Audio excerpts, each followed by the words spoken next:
جو آپ کو آپ کے قیام کے وقت دیکھتا ہے، بے شک وہ بہت سننے والا، بے حد جاننے والا ہے۔ تو حضرت ابن عباس رضی اللہ تعالی عنہما انہوں نے فرمایا کہ نبی کریم صلی اللہ علیہ وسلم آپ کے اصحاب پر بھی پہلے تہجد کی نماز واجب تھی، پھر بعد میں قیام اللیل جو ہے یہ منسوخ ہو گیا۔ نبی پاک صلی اللہ علیہ وسلم نے فرمایا کہ فرض نماز کے بعد سب سے افضل تہجد کی نماز ہے۔ بی بی عائشہ صدیقہ طیبہ طاہرہ زاہدہ عابدہ رضی اللہ تعالی عنہا فرماتی ہیں کہ نبی کریم صلی اللہ علیہ وسلم آپ اندھیرے میں بھی، سخت اندھیرے میں بھی آپ ایسے دیکھتے تھے جیسے کہ دن کے اجالے میں دیکھا جاتا ہے۔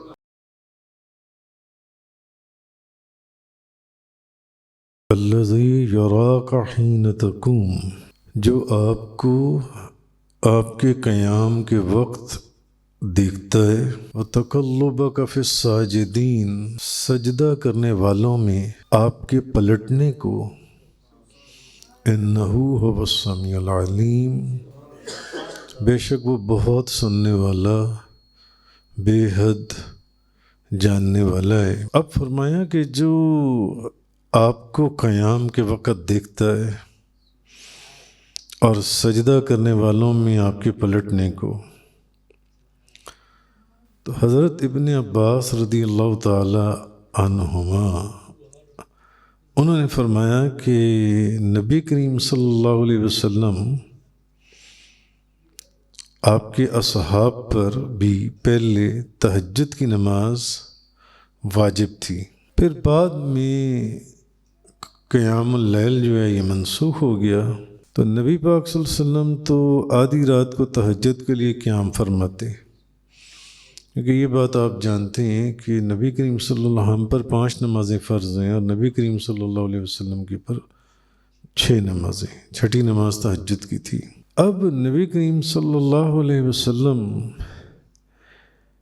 کی عادت مبارک تھی کہ اب قیام اللیل جب منسوخ ہو گیا کہ نہیں یہ فرض نہیں ہے، واجب نہیں ہے، تو نبی پاک صلی اللہ علیہ وسلم رات کے وقت صحابہ کرام کو گھروں میں دیکھتے تھے کہ آیا تہجد کی فرضیت تو ختم کر دی گئی ہے، تو اب وہ فرض تو نہیں رہی ان کے اوپر، تو کیا یہ اس وقت آدھی رات کے وقت تہجد کے وقت اٹھ کر نوافل بھی پڑھ رہے ہیں یا نہیں پڑھ رہے ہیں؟ تو حضور دیکھتے تھے، محبت میں کہہ لیں، تجسس میں کہہ لیں، حضور دیکھتے تھے کہ بھئی اب ان پر تو تہجد فرض نہیں رہی، تو پہلے تو فرض تھی تو پڑھتے تھے، اب فرض نہیں رہی، تو کیا ابھی یہ فرض تہجد پڑھ رہے ہیں یا نہیں پڑھ رہے ہیں، نفل پڑھ رہے ہیں یا نہیں پڑھ رہے ہیں، جو ان سے نفلی طور پر نفلی عبادت جو ان سے، کیونکہ حضور کی تو یہ عادت مبارک تھی نبی کریم صلی اللہ علیہ وسلم کی کہ آپ کے جو اصحاب میں صحابہ کرام وہ عبادت میں کوشش کرتے رہیں، زیادہ سے زیادہ کوشش کریں عبادت کے اندر نبی پاک صلی اللہ علیہ وسلم کی۔ تو اب جب نبی پاک صلی اللہ علیہ وسلم رات کے وقت ان کے گھروں میں دیکھتے، ان کے گھروں کو دیکھتے کہ یہ پڑھ رہے ہیں کہ نہیں پڑھ رہے ہیں، تو حضور کو ان کے گھروں سے قرآن پاک پڑھنے کی آوازیں آتی، تو اصل میں فرمایا یہ جا رہا ہے کہ ہم آپ کو اس وقت دیکھتے ہیں محبوب، ہم آپ کو اس وقت دیکھتے ہیں جب آپ آدھی رات کو خود بھی نماز میں قیام کرتے ہیں، اور ہم آپ کو اس وقت بھی دیکھتے ہیں، اب اس کی کئی تفسیریں مفسرین نے کی ہیں، جب آپ سجدہ کرنے والوں اور نماز پڑھنے والوں کی تفتیش کے لیے گھومتے ہیں، آپ آدھی رات کے وقت دیکھتے ہیں کہ میرے غلام، میرے صحابہ، چلو تہجد اب فرض تو نہیں رہی ان کے اوپر، تو کیا یہ نفل بھی چھوڑ دیے انہوں نے؟ نفل تو پڑھ سکتے ہیں نا اٹھ کر، یہ نفل پڑھ لیں یا نہیں پڑھ لیں، تو حضور گھومتے ہیں، دیکھتے ہیں، تو قرآن پڑھنے کی آوازیں آتی ہیں حضور کو، تو ہم آپ کو اس وقت بھی دیکھتے ہیں، یعنی جب آپ آدھی رات کو خود نماز میں قیام کرتے ہیں۔ کیا شان ہے نبی کریم صلی اللہ علیہ وسلم کی، اور کیا بزرگی اور قرب ہے نبی پاک صلی اللہ علیہ وسلم کو جو اللہ تبارک و تعالیٰ کا حاصل ہے۔ کیا ہم آپ کو جب آپ آدھی رات کے وقت قیام کرتے ہیں تو ہم آپ کو دیکھتے ہیں، ہم آپ کو دیکھتے ہیں، ہم آپ کو اس وقت بھی دیکھتے ہیں، اور ہم آپ کو اس وقت بھی دیکھ رہے ہوتے ہیں جب آپ سجدہ کرنے والوں اور نماز پڑھنے والوں کی تفتیش کے لیے گھوم رہے ہوتے ہیں۔ یعنی محبوب کو اس وقت بھی دیکھا جا رہا ہے جب وہ خود بھی نماز پڑھ لے، اور جب وہ نماز پڑھنے والوں کو دیکھنے کے لیے گھوم رہے ہیں تو محبوب کو اس وقت بھی دیکھا جا رہا ہے۔ اس لیے فرمایا الذی یراک حین تقوم، جو آپ کو آپ کے قیام کے وقت دیکھتا ہے، آپ کو آپ کے قیام کے وقت دیکھتا ہے، وَتَقَلُّبَكَ فِي السَّاجِدِينَ، اور سجدہ کرنے والوں میں آپ کے پلٹنے کو۔ اس کی تفسیر آگے آ رہی ہے، تو پلٹنے والوں میں، اسی لیے ایک حدیث میں آیا ہے، مسلم شریف کی ایک حدیث میں، کہ نبی پاک صلی اللہ علیہ وسلم نے فرمایا کہ فرض نماز کے بعد سب سے افضل تہجد کی نماز ہے، اور میرے حضور قبلہ و کعبہ، پیر طریقت، راہبر شریعت، عالم علمائی، فاضل لوزئی، عاشق غوث الورا، فنا فی المصطفیٰ، حضرت علامہ مولانا حاجی محمد یوسف علی نگینہ رضی اللہ تعالیٰ عنہ، آپ فرمایا کرتے تھے اللہ کا ولی جو ہے وہ کبھی تہجد کی نماز نہیں چھوڑے گا۔ تہجد کی نماز اللہ کا ولی لازماً پڑھے گا، کبھی نہیں چھوڑے گا تہجد کی نماز۔ اور آپ فرمایا کرتے تھے کہ جو 3 دن جان بوجھ کر تہجد کی نماز چھوڑ دے، اگر اس کا نام ولایت کی دنیا میں لکھا ہوا ہے تو اس کا نام وہاں سے ہٹا دیا جاتا ہے۔ تو نبی کریم صلی اللہ علیہ وسلم کی ایک حدیث میں کہ فرض نماز کے بعد سب سے افضل نماز تہجد ہے۔ تہجد آپ 12 نفل پڑھ لیں تب بھی ہو جائے گی، 10 پڑھ لیں تب بھی ہو جائے گی، 8 پڑھ لیں تب بھی، 6، 4، ایون آپ 2 نفل پڑھ لیں تہجد ہو جائے گی۔ بس تہجد کے لیے آپ کو سونے کی ضرورت ہے۔ عشاء کی نماز پڑھ کر اگر آپ 1 منٹ کے لیے بھی سو گئی ہیں تو اب آپ کا تہجد کا وقت شروع ہو گیا ہے۔ وہ ایک علیحدہ بات ہے کہ آخری پہر رات کا سب سے افضل اور اعلیٰ ہے تہجد کے لیے، دعاؤں کی قبولیت کے لیے، اللہ کے قرب کے لیے، مگر تہجد کا وقت شروع ہو جائے گا۔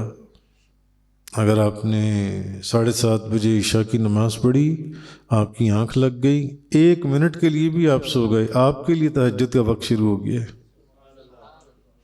تہجد کے لیے عشاء کی نماز پڑھ کر سونا فرض ہے، ادروائز تہجد نہیں ہوگی۔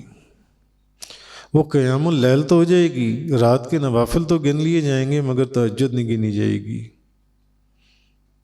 تہجد کنسیڈر نہیں ہوگی، وہ تبھی ہوگی جب آپ کو عشاء کی نماز پڑھ کر آپ بے شک 2 منٹ کے لیے سوئیں، آپ سوئیں۔ بی بی عائشہ صدیقہ طیبہ طاہرہ زاہدہ عابدہ رضی اللہ تعالیٰ عنہا فرماتی ہیں کہ آپ فرماتی ہیں کہ رات کے قیام کو ترک نہ کرو، کیونکہ نبی پاک صلی اللہ علیہ وسلم رات کے قیام کو ترک نہیں کرتے تھے، اور جب آپ بیمار ہوتے تھے یا تھکے ہوئے ہوتے تھے تو بھلے بیٹھ کر نماز پڑھ لیتے تھے مگر نماز پڑھتے تھے۔ تو رات کے قیام کو نبی پاک صلی اللہ علیہ وسلم ترک نہیں کرتے تھے۔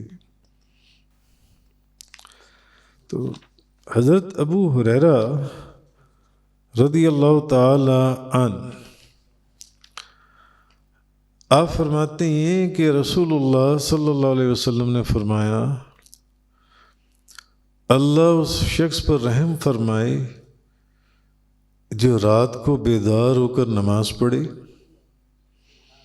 اور اپنی اہلیہ کو بیدار کرے کہ وہ بھی نماز پڑھے۔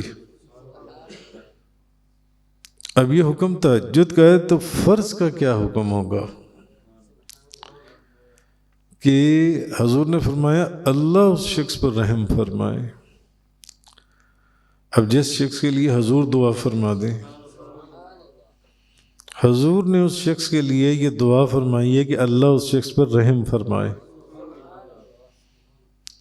جو رات کو بیدار ہو کر خود بھی نماز پڑھے اور اپنی اہلیہ کو بیدار کرے، اس کو اٹھائے کہ بھی اٹھ کر نماز پڑھ لو۔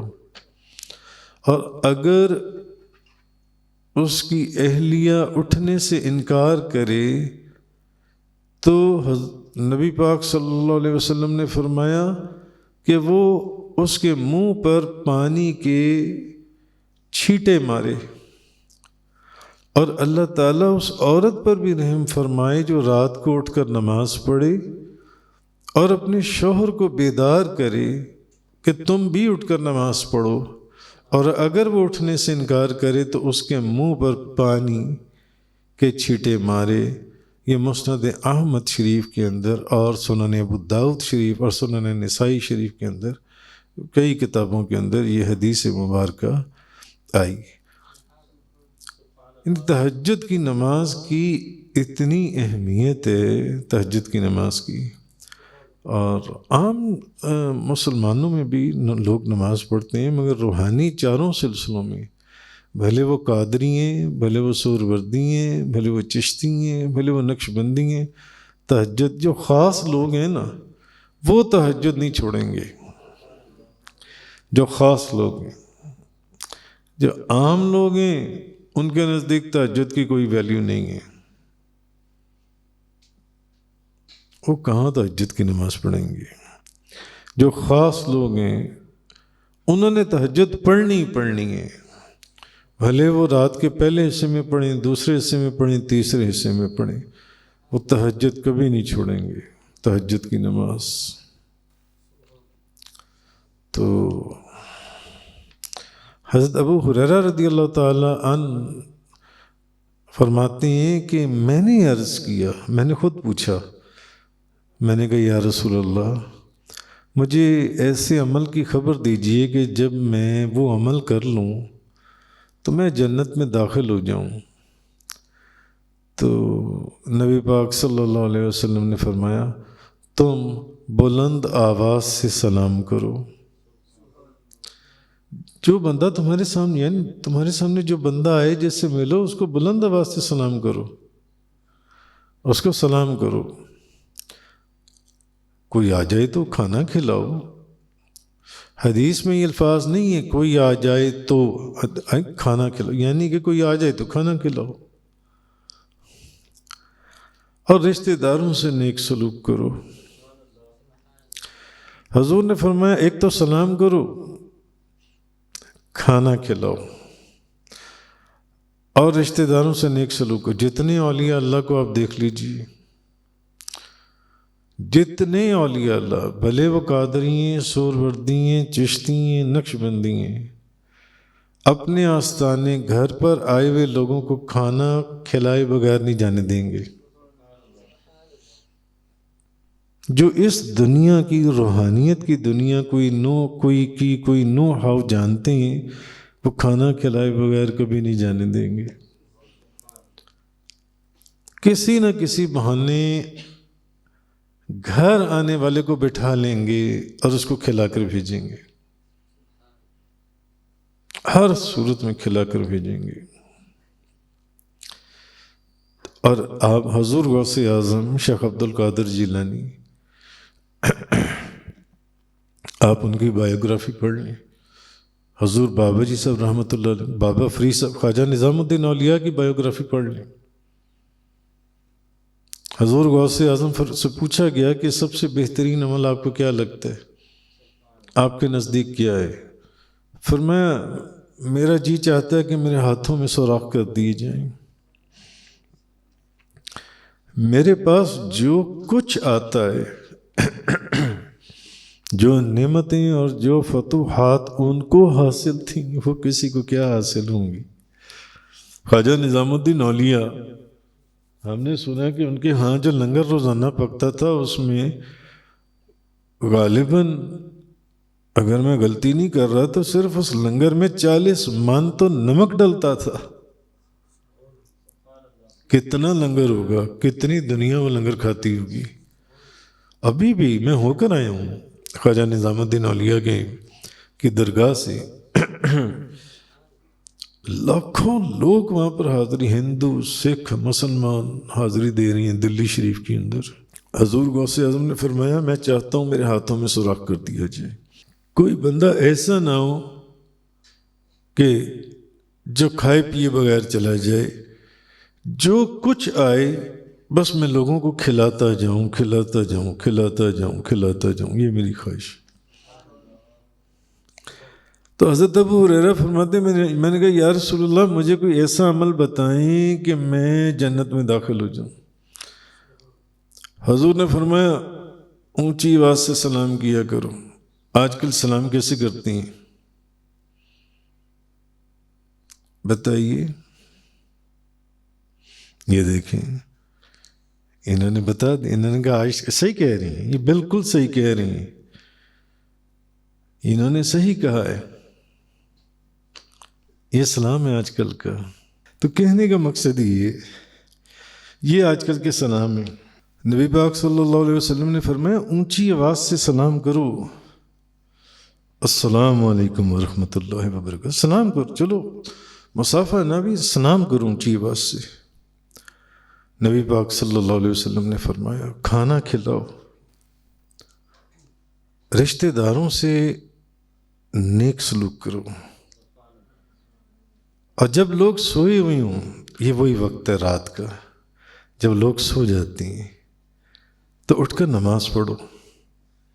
حضور نے فرمایا جنت میں داخل ہو جاؤ گے، بس جنت میں داخل ہو جاؤ گے، یہ 4 کام کرنا۔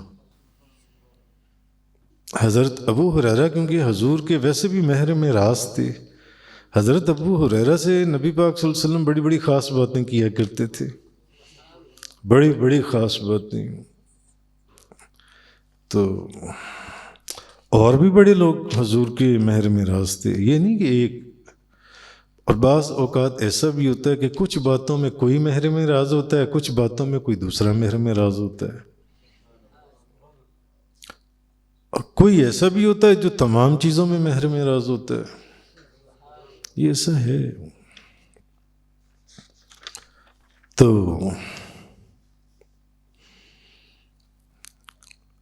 حضرت ابو ذر رضی اللہ تعالیٰ عنہ فرماتے ہیں کہ میں نے نبی پاک صلی اللہ علیہ وسلم سے پوچھا کہ تہجد کی نماز کس وقت پڑھنا افضل ہے؟ تو آپ نے فرمایا جو بقایا درمیانی رات ہے نا اس میں، یا پھر آدھی رات میں، یا تو آدھی رات کو اٹھ جاؤ، یا آدھی رات کے بعد جو بقایا آدھی رات رہ گئی ہے اس میں۔ مگر نبی پاک صلی اللہ علیہ وسلم نے بات کیا فرمائی؟ حضور نے فرمایا حضرت ابو ذر غفاری کو فرمایا تہجد پڑھنے والے بہت کم لوگ ہیں.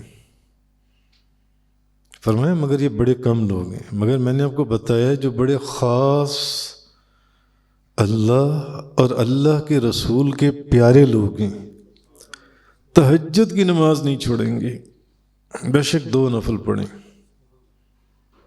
تہجد کی نماز نہیں چھوڑیں گے. ان کو تہجد کی نماز کا نشہ ہوتا ہے، وہ نہیں چھوڑتے تہجد. اس طرح بے شمار احادیث مبارکہ آئی ہیں تہجد کے متعلق. وَتَقَلُّبَكَ فِي السَّاجِدِينَ، جو آپ کو قیام کے وقت دیکھتا ہے اور سجدہ کرنے والوں میں آپ کی پلٹنے کو دیکھتا ہے، آپ کے پلٹنے کو. اچھا، حضرت ابو ہریرہ رضی اللہ تعالی عنہ بیان کرتے ہیں کہ رسول اللہ صلی اللہ علیہ وسلم نے فرمایا کیا تم یہ سمجھتے ہو کہ میں سامنے متوجہ ہوتا ہوں؟ اللہ کی قسم مجھ پر نہ تو تمہارا خشوع مخفی ہے اور نہ تمہارا رکوع مخفی ہے. بے شک میں تم یہ سمجھتے ہو کہ میں صرف آگے دیکھ رہا ہوں، مگر تمہیں نہیں معلوم کہ میں پیچھے بھی دیکھ رہا ہوں. اللہ کے رسول نبیوں کے سردار تھے. فرمایا تم مجھے دیکھ رہے ہو، میں نماز میں میرا رخ آگے کو ہے، مگر میں پیچھے تم سب کو دیکھ رہا ہوں. اور صرف تمہارے رکوع کو نہیں دیکھ رہا، تمہارے خشوع کو بھی دیکھ رہا ہوں. مجھے تمہارے خشوع کا بھی پتہ ہے. نبی پاک صلی اللہ علیہ وسلم آپ نے فرمایا. اور ایک حدیث میں یہاں تک آیا ہے کہ بی بی عائشہ صدیقہ طیبہ طاہرہ زاہدہ عابدہ رضی اللہ تعالی عنہا فرماتی ہیں کہ نبی کریم صلی اللہ علیہ وسلم آپ اندھیرے میں بھی، سخت اندھیرے میں بھی آپ ایسے دیکھتے تھے جیسے کہ دن کے اجالے میں دیکھا جاتا ہے. آپ اندھیرے میں بھی نبی پاک صلی اللہ علیہ وسلم ایسے دیکھتے تھے. اب یہ جو فرمایا گیا کہ اللہ آپ کو دیکھتا رہتا ہے جب آپ قیام کرتے ہیں، رکوع کرتے ہیں، اور قیام کرنے والوں کو بھی دیکھتے ہیں، رکوع کرنے والوں کو بھی دیکھتے ہیں، راتوں کے وقت اٹھ کر بھی ان کو دیکھتے ہیں. ایون جب آپ خود قیام اور رکوع کرتے ہیں آپ کو اس وقت بھی اللہ دیکھ رہا ہوتا ہے. اور جب آپ قیام اور رکوع کرنے والوں کو دیکھنے کے لیے آپ باہر پھر رہے ہوتے ہیں تو اس وقت بھی اللہ آپ کو دیکھ رہا ہوتا ہے. اللہ آپ کو دیکھ رہا ہوتا ہے. تو بعض مفسرین نے یہ بھی کہا ہے کہ اس آیت کا ایک معنی یہ بھی ہے کہ ساجدین سے مراد انبیاء علیہ السلام بھی ہیں. اور نبی کریم صلی اللہ علیہ وسلم جب انبیاء علیہ السلام کی پشتوں میں ایک نبی سے دوسرے نبی کی پشت میں منتقل ہو رہے تھے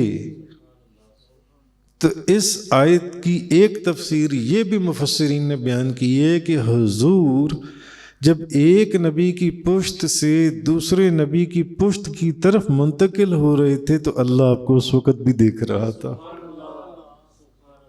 اللہ آپ کو اس وقت بھی دیکھ رہا تھا، اس وقت بھی.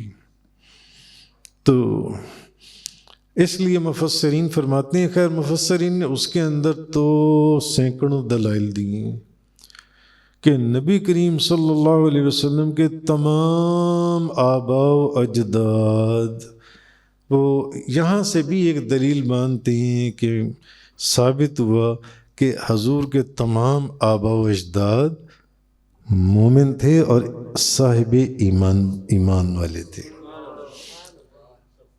یہ چیز اس آیت کے اندر، ان آیات کے اندر اللہ تبارک و تعالیٰ نے ارشاد فرمائی. یعنی بے شک اللہ آپ کی گفتگو سننے والا ہے.